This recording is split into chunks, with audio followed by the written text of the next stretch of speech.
how to turn on people you might know notifications on TikTok mobile. Hello guys, in today's video I'm gonna show you how to turn on people you might know notifications on TikTok mobile. First thing, go to TikTok and then click profile, and here in the top corner you will find test storylines. Click on it and now click settings and privacy and scroll down. Here you will find push notifications and scroll down again. Here you will find it people you might know, and here just click on it, this one, and as you see people you might know have been turned on.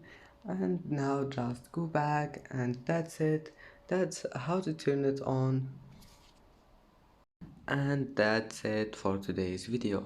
If you like this video, don't forget like and subscribe, and thank you for watching this video until the end, and see you in the next video.